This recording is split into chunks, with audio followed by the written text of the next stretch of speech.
નમસ્કાર, આપ જોઈ રહ્યા છો નિર્માણ ન્યૂઝ કાર્યક્રમ હોટ ટોપિક સાથે આપની સમક્ષ હું છું પ્રીતિ તિવારી। આજનો હોટ ટોપિક છે એક જીવલેણ બીમારી એટલે કે કેન્સર।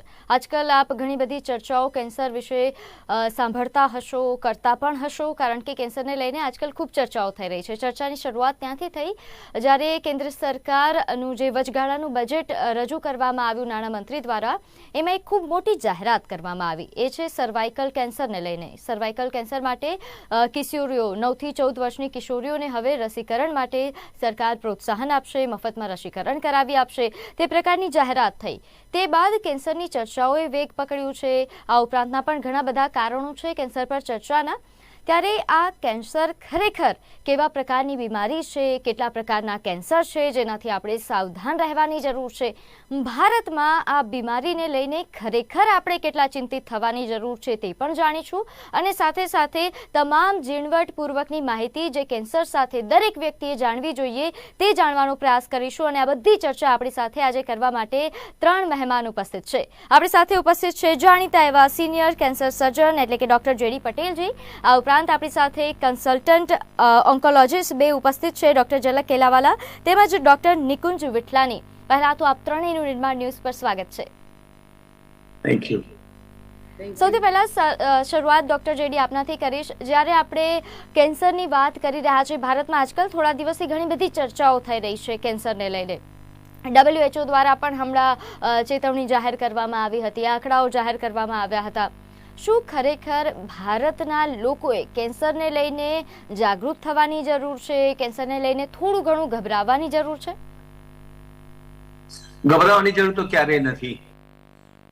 સોલેનો એક ડાયલોગ મને આખી જીવન યાદ રહેશે, જો ડર ગયા વો મર ગયા। એટલે આપણે ડરવાની જરૂર નથી, પણ પ્રીતિ તે સાચું કીધું છે। ભારતની સરકારે છેલ્લા 15 વર્ષથી નોન કોમ્યુનિકેબલ ડિસીઝ એટલે NCD, ભારત એ દુનિયાનું કેન્સર, ડાયાબિટીસ અને કાર્ડિયાક પ્રોબ્લેમનું હબ અથવા મક્કા છે। ભારતમાં આખી દુનિયાના હાઈએસ્ટ ડાયાબિટીક પેશન્ટો રહે છે। ભારતમાં જો તમે વિચારો તો ઘરમાં કોઈને પૂછો ને તો તરત જ ત્રીજા ઘરે દેખાશે કે કોઈને કેન્સર છે। એટલે આ ત્રણેય રોગોનું પ્રમાણ ખૂબ વધારે છે। કેન્સરનું પ્રમાણ 2 કારણસર વધ્યું છે, વાસ્તવમાં વધ્યું છે, અને બીજું નિદાન ખૂબ સારું થવા માંડ્યું છે। વિઠલાણી સાહેબ જેવા પ્રખ્યાત ડોક્ટરો સુરતમાં કામ કરતા હોય, દીકરી કેલાવાલા અમદાવાદમાં કામ કરતી હોય, તો ચારે બાજુ કેન્સરનું નિદાન ખૂબ જ સિફતથી, સારી રીતે અને ચોક્કસ થાય છે। એટલે ગ્રોસલી આપણને એવું લાગે કે હા, પ્રમાણ વધ્યું છે અને લોકોએ ડરવાની જરૂર નથી। આ એવો દેશ છે કે જ્યાં એકબીજાને મદદ કરવાને તપતરતા ખૂબ જ લોકો તૈયાર છે। વહેલું નિદાન કરીએ તો ચોક્કસ તમને ક્યોર મળવાનો છે। એટલે આપણે જાગૃતતા લાવવાની જરૂર ખૂબ છે। વિઠલાણી સાહેબ દર અઠવાડિયે એક સરસ મેસેજ મૂકે છે, મને ખબર છે ખૂબ લોકો એમને જુએ છે, અને 2 કારણસર ફાયદો થશે। એક તો વહેલું નિદાન થાય એટલે ડોક્ટર શરૂઆતના સ્ટેજમાં કેન્સર પકડી શકે। તમે કીધું એમ કે ભારત ગવર્મેન્ટ બહુ જવાબદાર છે, ગુજરાત ગવર્મેન્ટ જવાબદાર છે। એ લોકો ખૂબ જ પૈસા મૂકી અને બજેટ એલોટ કરે છે। નવા બજેટમાં ત્રણેય રોગ માટે ખૂબ જ પૈસાનું એલોટમેન્ટ થયું છે। તમે WHO કીધું તો હા, ભારતમાં જો જોવા જઈએ કેન્સરનું પ્રમાણ તો 1 લાખે દર વર્ષે લગભગ 150 જણનું નવા કેન્સરનું નિદાન થાય છે। તે આપણે વાત કરી કે એટલી બધી ગભરાવાની જરૂર નથી, પરંતુ સાવચેત રહેવાની, સાવધાન રહેવાની આપણે ખૂબ જરૂરિયાત છે। ડોક્ટર નિકુંજ, જ્યારે આપણે વાત કરી રહ્યા છીએ કેન્સરની, એટલે કેન્સર વિશે ઘણા લોકોને જાગૃતતા નથી। ખરેખર ઘણા લોકો તો એ પણ નથી જાણતા કે કેટલા પ્રકારના કેન્સર હોય છે। ભારતની જો વાત કરવામાં આવે, સૌથી વધારે કયા પ્રકારના કેન્સરનું પ્રમાણ જોવા મળતું હોય છે? અને આપણા રાજ્યની પણ વાત કરી લઈએ તો ગુજરાતમાં કયા કયા પ્રકારના કેન્સર છે જે સૌથી વધારે તેની સંખ્યા વધી રહી છે, જેને લઈને લોકોએ જાગૃત થવાની જરૂર છે? ડોક્ટર નિકુંજ જી। પહેલા તો પ્રીતિબેન અને નિર્માણ ચેનલનો ખૂબ ખૂબ ધન્યવાદ કરીશ કે આજે આ પ્રોગ્રામમાં મને નિમંત્રિત કર્યો, અને એની સાથે જ ડોક્ટર જેડી પટેલ સાહેબ, ઝલક જેવા નિષ્ણાંતોની ભેગો મને ચર્ચા કરવાનો મોકો મળ્યો। ખરેખર આજનો દિવસ એટલે કે જસ્ટ આવતીકાલે વર્લ્ડ કેન્સર ડે છે, એટલે કેન્સર અવેરનેસ માટેના પ્રોગ્રામો કરવાનો દિવસ છે કે તમારે અને મારે એટલે કે મીડિયા અને ડોક્ટર્સોએ, અમારે લોકોએ સાથે મળીને આપણે પબ્લિક અવેરનેસ લાવવાની ખૂબ જ જરૂર છે। જેમ જેડી પટેલ સાહેબે કીધું તેમ કે જો જલ્દી જાણીશું તો જીતીશું। તો આ કેન્સરને જાણવા માટે એટલે શું શું જાણવું જોઈએ એ જરૂરી છે. તો એમાંનો પહેલો મુદ્દો તમે જે કીધો એ ખૂબ જ જરૂરી છે કે કયા કયા પ્રકારના કેન્સરો કોમન છે ઇન્ડિયામાં. તો ઇન્ડિયામાં મુખ્યત્વે જોવા જઈએ પુરુષોમાં, તો પુરુષોમાં ખાસ કરીને મોઢાનું અને ગળાનું કેન્સર ખૂબ જ, ખાસ કરીને આપણે ત્યાં વેસ્ટર્ન રિજિયનમાં એટલે કે ગુજરાત, મહારાષ્ટ્ર, કર્ણાટક, રાજસ્થાન રિજિયનમાં ચાવવા વાળું તમાકુનું પ્રમાણ ખૂબ વધારે છે અને એના લીધે મોઢાના કેન્સરનું પ્રમાણ ખૂબ વધારે પ્રમાણમાં જોવા મળે છે. જ્યારે મેટ્રો સિટી એટલે કે દિલ્હી, મુંબઈ જેવા સિટીમાં સિગરેટનું ચલણ વધારે છે, તો જેના લીધે ત્યાં હવે ફેફસાના કેન્સરનું પ્રમાણ પુરુષોમાં ખૂબ વધી રહ્યું છે. સ્ત્રીઓમાં જોઈએ તો ખાસ કરીને બ્રેસ્ટ કેન્સર અને ગર્ભાશયના મુખનું કેન્સરનું પ્રમાણ ખૂબ વધારે છે. એક જમાનો હતો ત્યારે એવું કહેવાતું હતું વિલેજમાં એટલે કે પેરિફેરીમાં સર્વાઇકલ કેન્સર એટલે કે ગર્ભાશયના મુખનું કેન્સર ખૂબ વધારે થાય છે અને સિટીમાં એટલે કે અર્બન રિજિયનમાં બ્રેસ્ટ કેન્સરનું પ્રમાણ થાય છે. જી ડૉક્ટર ઝલક, જ્યારે હમણાં મહિલાઓની વાત કરીએ નિકુંજભાઈ, અને હમણાં સર્વાઇકલ કેન્સરની પણ ઘણી બધી ચર્ચાઓ થઈ રહી છે કારણ કે બજેટમાં એલોકેશન થયું, આ ઉપરાંતના પણ ઘણા બધા ચર્ચાઓના વિષયો છે. પરંતુ આપના મતે જ્યારે જાગૃતતાની વાત કરવામાં આવે લોકોમાં, કારણ કે ઘણા બધા તમે દર્દીઓને મળતા હશો, કેન્સર સર્વાઇવલ્સને મળતા હશો, જે લોકોને ખરેખર જ્યારે આવે ત્યારે એટલી બધી શું કેન્સરને લઈને જાગૃતતા છે અને જાગૃતતા ફેલાવવી કેટલી જરૂરી છે આજના સમયમાં? એકચ્યુઅલી આપણે વાત કરીએ ફિમેલમાં, તો ફિમેલમાં મેઇનલી પ્રાઇવેટ પાર્ટનું કેન્સર બહુ ઇમ્પોર્ટન્ટ છે. એક બ્રેસ્ટ, જેના વિશે બહેનો ખુલીને વાત નથી કરતી. એક નાની 1 સેન્ટીમીટર જેટલી ગાંઠ દેખાઈ હોય તો એ ઇવન પોતાના હસબન્ડને પણ કહેતા અચકાતી હોય છે. અને જ્યારે પણ કેન્સરની શરૂઆત થાય ત્યારે એ મોટા ભાગે પેઇનલેસ હોય છે, એમાં દુખાવો થતો નથી હોતો, એટલે એને ઇગ્નોર કરે છે. અને એમ કરતા કરતા કરતા કરતા 3-6 મહિનામાં એ વધીને ઘણી મોટી થઈ જાય છે. ત્યારે એ બીજા કોઈને વાત કરે છે અને ત્યારે નિદાન થાય છે. સેમ એવી જ રીતે કે ગર્ભાશયના મુખનું કેન્સર એ પણ બહેનોમાં ખૂબ જ પ્રચલિત છે. સાહેબે જેમ કીધું એમ કે અર્બનમાં એટલે આપણે મેટ્રો સિટીમાં અને થોડા રૂરલ એરિયામાં ગર્ભાશયના મુખનું સર્વિક્સનું કેન્સર, આ 2 કેન્સર બહુ કોમન છે. સર્વિક્સ માટે પણ એક વખત મેનોપોઝ આવી જાય પછી વચ્ચે વચ્ચે માસિક આવતું હોય તો પણ બેન એને ઇગ્નોર બહુ કરે છે કે હમણાં નહીં તો પછી મટી જશે. અને એ પણ જ્યારે 3rd સ્ટેજમાં કે ઘણું બધું વધી ગયું હોય ત્યારે ડાયગ્નોઝ થાય છે. બેઝિકલી આ 2 કેન્સર માટેની જ અવેરનેસ ખાસ ઇમ્પોર્ટન્ટ છે ફિમેલમાં, કે એ લોકો ખુલાસીને વાત કરે પોતાના ફેમિલી મેમ્બર્સ સાથે અને જરૂર લાગે તો એક્સપર્ટ્સની એડવાઇસ લે. પટેલ, જ્યારે આપણે અલગ અલગ પ્રકાર જે કેન્સરના છે તેની ઉપર ચર્ચા કરી રહ્યા છીએ તો એક સવાલ એ પણ થાય કે આ કેન્સર થાય છે શા કારણે, કારણો શું છે, એ પણ એક બેઝિકલી લોકોને સમજવાની જરૂર છે. જો કદાચ કારણો ખબર હશે તો એ તેનાથી દૂર રહે તો કેન્સર થાય પણ નહીં. એટલે એક સામાન્ય કારણો, જે મુખ્ય કારણો હોય છે ભારતવાસીઓમાં કેન્સરનું પ્રમાણ વધવા પાછળના. કેન્સર થવાના કારણો ખૂબ જુદા જુદા હોય છે. આપણે સામાન્ય માણસોને સમજાવવા માટે પહેલું એવું ગણવાનું કે ભારત એ વિકસિત દેશ તરફ જઈ રહ્યો છે, એટલે વિકાસ પામી રહ્યો છે. ઇન્ડસ્ટ્રી ખૂબ છે, પોલ્યુશન ખૂબ છે, આપણા દેશમાં ફૂડ એડલ્ટરેશન ખૂબ છે, આપણે નવા પૈસાદાર થયા છે એટલે વેસ્ટર્ન હેબિટ્સ ફોલો કરીએ છીએ.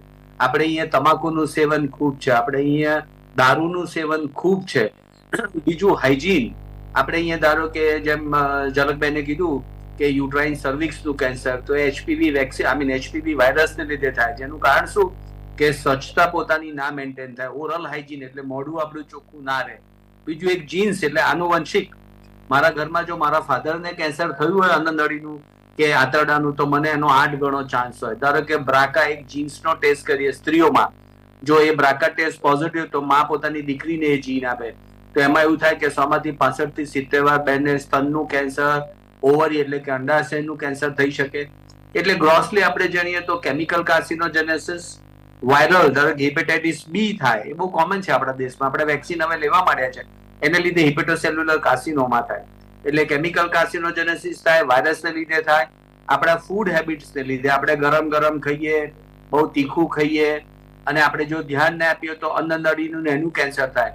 આપણે સ્મોકિંગ કરતા હોય, પેસિવ સ્મોકિંગ એટલે હું સ્મોકિંગ ના કરતો હોઉં પણ મારી બાજુમાં કોઈ સ્મોક કરતું હોય તો એને લીધે પણ હું પેસિવ ઇન્હેલેશન કરું તો મને વધારે કેન્સર થઈ શકે.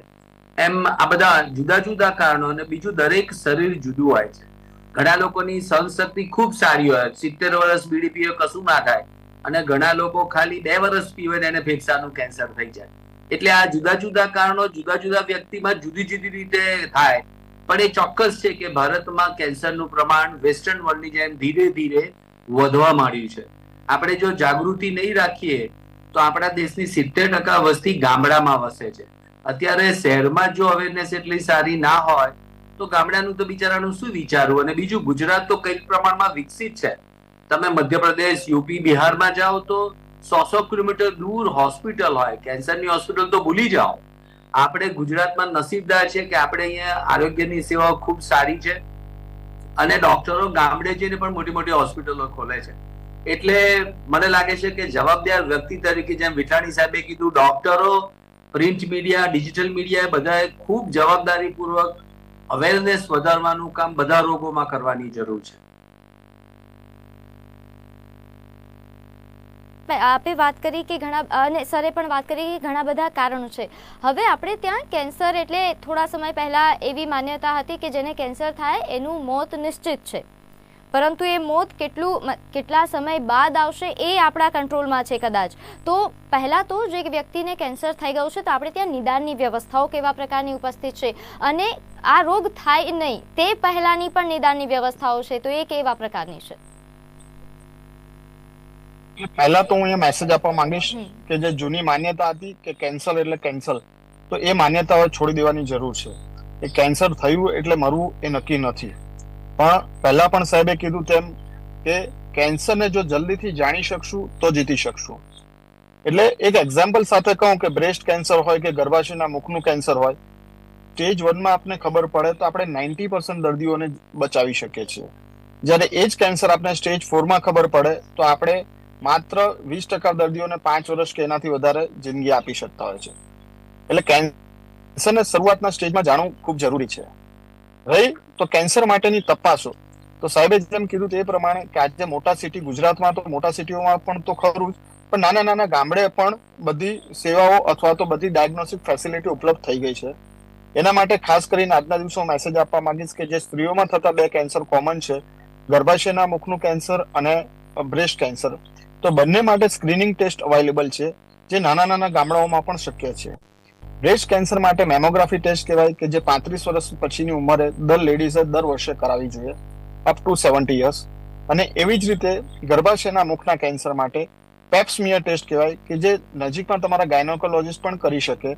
એ સેક્સ્યુઅલી એક્ટિવ થયા પછી, એટલે કે મેરેજના 3 વર્ષ પછી દર વર્ષે એકવાર, જ્યાં સુધી માસિક ના જાય ત્યાં સુધી કમ્પલસરી, અથવા તો 60 યર્સ સુધી પણ કરાવવું જોઈએ. એટલે આ 2 એવી ટેસ્ટ છે કે જેનાથી આપણે કેન્સરને એકદમ જ શરૂઆતના સ્ટેજમાં જાણી શકીએ તેમ છીએ અને એને આપણે જીતી શકીએ તેમ છીએ. પુરુષો માટે જે લોકોને તમાકુનું સેવન 5 વર્ષ કરતા વધારે હોય તેમણે મોઢાની જાત તપાસ કરવી જોઈએ, અને દર 6 મહિને ડોક્ટર પાસે મોઢાની તપાસ કરાવવી જોઈએ. એ ડોક્ટર એટલે કે ડેન્ટલ સર્જન હોય, જનરલ સર્જન હોય, ઈએનટી કાનના ગળાના ડોક્ટર હોય, અથવા તો કેન્સર હોસ્પિટલ તમારા નજીકમાં ઉપલબ્ધ હોય તો. એટલે કોઈની પણ પાસે જઈ અને એ લોકો મોઢાની જાત તપાસ કરાવી તો મોઢાની તપાસ કરાવી શકે છે. એટલે જો આટલી વસ્તુનું ધ્યાન રાખીએ તો આપણે કોમન જે કેન્સર છે એને શરૂઆતના સ્ટેજમાં પકડી શકીશું.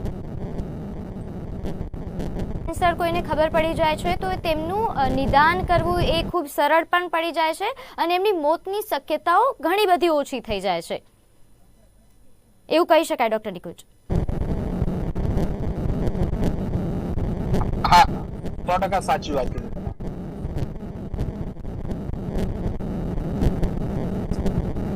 રસીકરણ કયા ઉંમરે કોને કરાવવાની જરૂર છે, અને કયા કયા કેન્સરના પ્રકાર માટે રસીકરણ ઉપલબ્ધ છે?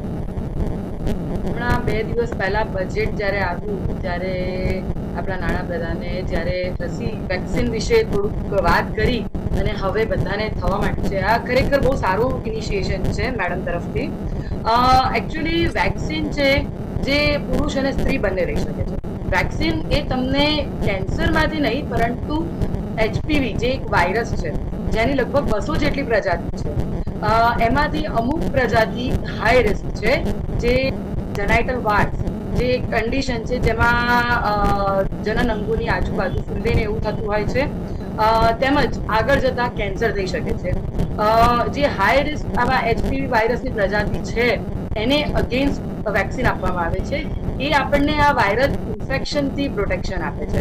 હવે આમ વાત કરીએ તો સર્વિક્સનું કેન્સર 95% જેટલું આ વાયરસના ઇન્ફેક્શનને કારણે આમાં થવાની શક્યતા રહે છે, જેમાંથી 2 વાયરસ છે HPV 16 અને 18, જે લગભગ 70% જેટલું કન્ટ્રીબ્યુશન ખાલી આ 2 વાયરસનું છે. એટલે તમે ખાલી વિચારો કે 2 વાયરસ કે પછી બીજા 4 કે ટોટલ 9 એટલા વાયરસનું જો HPVના કંટ્રોલ લેવામાં આવે ખાલી એક સિમ્પલ વેક્સિનેશન, તો કેટલું બધું આપણે ગર્ભાશયનું મોટું કેન્સરને કંટ્રોલ કરી શકીએ. તો આ જે વેક્સિન છે જનરલી સેક્સ્યુઅલી એક્ટિવ થતા પહેલા, મેરેજ પહેલા લેવી જરૂરી બને છે, જેના માટે 9 થી 25 વર્ષની ઉંમરની બહેનો અને દીકરીઓને આપવામાં આવે છે. અને એ ટોટલ 3 ડોઝમાં આપવામાં આવે છે, કે જેમ કે આજે મેં વેક્સિન લીધી તો નેક્સ્ટ શેડ્યુલ 1 મહિના પછી અથવા 2 મહિના પછી અને એના પછીનો શેડ્યુલ 6 મહિના, એવી રીતે ટોટલ 3 ડોઝમાં આપવામાં આવે છે. આપણા હવે તો ઇન્ડિયન વેક્સિન પણ અવેલેબલ થઈ ગઈ છે, સર્વાવેક નામની, જેમાં ટોટલ HPVના 4 પ્રજાતિને ટાર્ગેટ કરવામાં આવે છે. એના સિવાય વેસ્ટર્ન વેક્સિન્સ પણ અવેલેબલ છે, ગાર્ડાસિલ 4 અને ગાર્ડાસિલ 9, જેનું આપણે કોસ્ટ પણ જોવા જઈએ તો એક ડોઝની લગભગ 3 થી 4 હજાર જેવી કોસ્ટ છે. એટલે ટોટલ તમારું 12 થી 15,000માં ટોટલ વેક્સિનેશન શેડ્યુલ ખતમ થઈ જાય. ઇન્ડિયન વેક્સિન તો ઘણી એના કરતાં ચીપર આવી છે, જે તમારા ઓલમોસ્ટ હાફ કોસ્ટમાં આવી જાય છે. તેની વેક્સિન છે. આ ઉપરાંતના જે પ્રકારો છે કેન્સરના, શું એના માટે પણ કોઈ એવી વ્યવસ્થા છે કે જે કેન્સર થાય તે પહેલા જ તેનું કંઈ નિદાન શક્ય બની શકે? વેક્સિન માટે જો આપણે વાત કરતા હોઈએ તો હેપેટાઇટિસ બી વેક્સિન છે, જે હેપાટોસેલ્યુલર કાર્સિનોમા, જે સાહેબે પણ આગળ આપણને મેન્શન કર્યું, એનું પ્રિવેન્શન માટે ઘણી હેલ્પફુલ થાય છે. ડોક્ટર ઝલક, ડોક્ટર જેડી, ડોક્ટર નિકુંજ, આપણે સમય થયો છે એક નાનકડા વિરામનો. દર્શક મિત્રો, વિરામ બાદ આપણે ફરી મળીશું.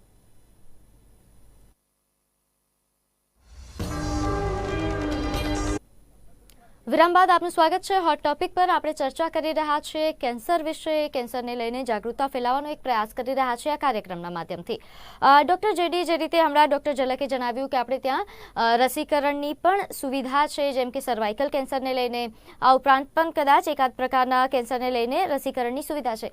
તો પછી આપણે ત્યાં એટલી અવેરનેસ કેમ નથી કે લોકો તેનું રસીકરણ કરાવે? અને ખાસ કરીને જેને પણ કદાચ હવે આ કાર્યક્રમના માધ્યમથી કે જે રીતે અત્યારે લોકો ચર્ચા કરી રહ્યા છે તે બાદ કોઈને કરાવવું છે, વેક્સિન લેવી છે કેન્સરથી બચવા માટેની, તો કોણે લેવી જોઈએ? સૌથી કોમન, જેમ ઝલકબેને કીધું, HPV હ્યુમન પેપિલોમા વાયરસ. જો ગર્ભાશયના મુખનું કેન્સર જોઈએ ને તો લગભગ 80 થી 85% એ આ વાયરસને લીધે કેન્સર થાય. આજે મને HPV નું ઇન્ફેક્શન થાય, મારા મોઢામાં થઈ શકે, તો એથી કેન્સરને થતા 10, 15, 20 વર્ષ લાગે. જેમ ડિફ્થેરિયાની રસી લઈએ, જેમ હેપેટાઇટિસ બી ની રસી લઈએ, જેમ આપણે કોરોનાની બધાએ રસી લીધી, એવી રસી કોરોના આમ તો છે ને આપણને ખૂબ શીખવાડી ગયો. લોકોની જાગૃતતા વધી ગઈ, લોકો દોડાદોડી કરવા માંડ્યા, લોકો લાઈનમાં ઉભા રહીને વેક્સિન લેવા માંડ્યા. એમાં એ જ વખતે ભગવાને ખૂબ જ કૃપા કરીને સિરમ ઇન્સ્ટિટ્યૂટ ઓફ ઇન્ડિયાએ આ વેક્સિન, જેમ ઝલકબેને કીધું, મેં મારી દીકરીઓને 3,000 રૂપિયાની ખર્ચીને આપી હતી, પણ હવે કદાચ આ વેક્સિન આપણને કદાચ 600-650 રૂપિયામાં એક ઇન્જેક્શન મળવાનું છે. અને આપણા ભારતના જવાબદાર વ્યક્તિઓએ એવો નિર્ણય કરી કાઢ્યો કે આપણું જે વેક્સિનેશન શેડ્યુલ છે એમાં એને ઇન્ક્લુડ કરી દીધું. એટલે હવે શું થશે કે એપ્રિલ મહિના પછી વેક્સિનેશનના ભાગરૂપે ગવર્મેન્ટની બધી સંસ્થાઓ મફત આપશે. ભારત સરકારે એક સારો નિયમ કર્યો છે કે પ્રાઇવેટ હોસ્પિટલને પણ આ બધી સુવિધાઓ આપવામાં આવે છે. એટલે આ વેક્સિન મને એવું લાગે છે કે બધા ગાયનેકોલોજીસ્ટને પણ મોકલી દેવામાં આવશે. એટલે જે દીકરીઓ પરણી નથી અથવા રિસર્ચ પાસ 1-2 વર્ષ પહેલા જ પરણી છે, એવું માનીએ કે એ લોકોને HPV વાયરસનું ઇન્ફેક્શન નહીં થયું હોય, એ બધી જ દીકરીઓએ આ વેક્સિન લઈ લેવું જોઈએ. આપણા દેશમાં ઓરલ કેન્સર એટલે કે મોઢાના કેન્સરનું પ્રમાણ પણ ખૂબ છે. હું કેન્સરનો ડોક્ટર છું, છેલ્લા 35 વર્ષથી આ કામ કરું છું, એટલે મને ખબર છે કે ઓરલ કેવિટીમાં પણ HPV વાયરસનો રોલ ખૂબ જ છે. હજુ યુએસએફડીએ કે ભારતના દવાના વિભાગે આને રેકમેન્ડેશન નથી બહાર પાડ્યું, પણ મારા અનુભવથી મને લાગે છે કે એક વર્ષમાં એવું થઈ જશે કે પુરુષો એટલે કે બાળકો એટલે જેની ઉંમર 12 થી 15 વર્ષની હોય તો 25 વર્ષ સુધી એ લોકોએ પુરુષનું પણ HPV નું વેક્સિન લેવાની વાત આવશે. અને જો ઓવરઓલ આપણે વેક્સિનની વાત કરીએ ને તો છેલ્લા 40 વર્ષથી આખી દુનિયાની બધી દવાઓની કંપનીઓ, બાયોલોજિકલ રિસર્ચ સેન્ટરો કેન્સર માટેના વેક્સિનનો અથાગ પ્રયત્ન કરી રહ્યા છે. મારો અનુભવ કેન્સરનો વ્યક્તિગત પણ છે અને ભણવાનો પણ છે અને ભણાવવાનો પણ છે. કેન્સર એવો જટિલ રોગ છે કે હું એવું ઘણી વાર રિફ્લેક્સલી બોલું છું કે એક પગલું આપણાથી આગળ જ ચાલે છે. એટલે આપણે લોકોએ એનો વિશ્વાસ ન કરતા અગમચેતી રૂપે કોઈ પણ તકલીફ ના હોય તો પણ આપણે ડોક્ટરને મળવા જવું જોઈએ. રેગ્યુલર હેલ્થ ચેકઅપ, જે વાર્ષિક હેલ્થ ચેકઅપ કરાવીએ કરાવવું જોઈએ. આપણે 1200 રૂપિયાનો પીઝા ખાઈ શકીએ, આપણે 5000 રૂપિયાનું ટોપ ખરીદી શકીએ, તો 1500 રૂપિયાનું ગવર્મેન્ટ હોસ્પિટલમાં, ચેરિટી હોસ્પિટલમાં હેલ્થ ચેકઅપ ચાલે છે, અવશ્ય કરાવવું જોઈએ. આપણે જીવે તો દુનિયા છે, આપણે મર્યા પછી શું છે મને ખબર નથી. સાચી વાત છે. એટલે આપણે પહેલાથી અવેર થવાની જરૂર છે, અને કારણ કે ઘણા લોકો એવા પણ છે કે એવું માને કે હું તો કોઈ વ્યસન કરતો નથી, મારી તો લાઈફસ્ટાઈલ પણ ખૂબ સારી છે, તો મને કદાચ ન થાય આ બીમારીઓ. પરંતુ આજકાલ વાતાવરણ એટલું ખરાબ થઈ ગયું છે એટલે કઈ ગેરંટી નથી ક્યારે કઈ બીમારી તમને થઈ શકે છે. અને કેન્સર કારણ કે એ તો એક સાયલેન્ટ કિલર જેવું છે, ગમે ત્યારે આવી જાય. જી પ્રીતિબેન, તમે તમાકુ નાખો પણ તમારી આજુબાજુના જે ખાઈને ધુમાડો કાઢે ને, અમે એને સેકન્ડ હેન્ડ સ્મોક કહીએ. Second hand smoke is more dangerous than primary smoke.